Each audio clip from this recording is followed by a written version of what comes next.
नमस्कार, मैं सोनी ओझा और आप देख रहे हैं न्यूज प्लस 21। आइए एक नजर डालते हैं देश विदेश व राज्य की 21 प्रमुख खबरों पर। दिसंबर के सेकेंड हाफ में हो सकती है भारत चीन की 14वें दौर की कमांडर स्तर की वार्ता।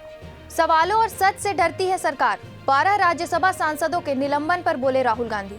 नगर निगम भिलाई चरोदा के लिए कांग्रेस के 40 वार्ड के पार्षद प्रत्याशियों के नामों का ऐलान। ममता के बयान पर दिग्विजय सिंह की दो टूक, कहा बिना कांग्रेस के बीजेपी के खिलाफ गठबंधन संभव नहीं।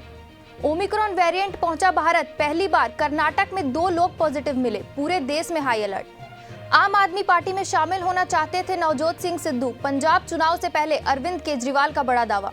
केंद्र, दिल्ली और राज्य सरकारों को सुप्रीम कोर्ट से मिला 24 घंटे का वक्त, प्रदूषण नियंत्रण उपायों पर देना होगा ठोस प्रस्ताव। पार्टी 10 साल में 90% चुनाव हारी, प्रशांत किशोर का राहुल गांधी पर तर्ज, नेतृत्व करना एक व्यक्ति विशेष का अधिकार नहीं। ममता बनर्जी के बयान पर कपिल सिब्बल ने कहा कांग्रेस के बिना आत्मविहीन शरीर होगा यूपीए। चक्रवाती तूफान जवाद से बनी स्थिति को लेकर पीएम मोदी ने की बैठक, आंध्र से उड़ीसा तक मौसम विभाग का अलर्ट। उत्तर प्रदेश चुनाव फिर हिंदुत्व के पिच पर लौट आई भाजपा, सभी नेता दे रहे इस मुद्दे को धार। आरएफएल गबन मामला, सुप्रीम कोर्ट ने दिल्ली पुलिस से कहा सिविंदर सिंह के खिलाफ जांच 15 दिसंबर तक पूरी करें। राज्यसभा में बोले जितेंद्र सिंह, हमारी सरकार में केंद्रीय पदों की स्वीकृति क्षमता बढ़ी।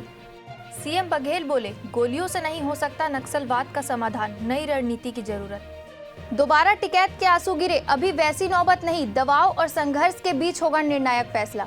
बॉम्बे हाई कोर्ट से आरोपी बरी, सामूहिक दुष्कर्म हत्या मामले में शख्स के खिलाफ नहीं मिला कोई ठोस सबूत। त्रिपुरा कोविड नियमों के उल्लंघन के आरोपी पूर्व सीएम मानिक सरकार और अन्य नेताओं को मिली जमानत। जम्मू कश्मीर पर टिप्पणी करना OHCHR को पड़ा भारी, भारत ने साधा निशाना। जगदलपुर में पैरावट में लगी भीषण आग, हादसे में मासूम बच्चे की मौत। रायपुर एम्स में नौकरी लगाने के नाम पर लाखों की ठगी, मामला दर्ज। चक्रवाती तूफान जवाद से खतरा, रेलवे ने रद्द की 95 ट्रेनें। ऐसे ही देश विदेश व राज्य से अपडेट रहने के लिए हमारे चैनल को लाइक और सब्सक्राइब करना ना भूलें। देखते रहिए न्यूज प्लस 21, आपके हक की बात।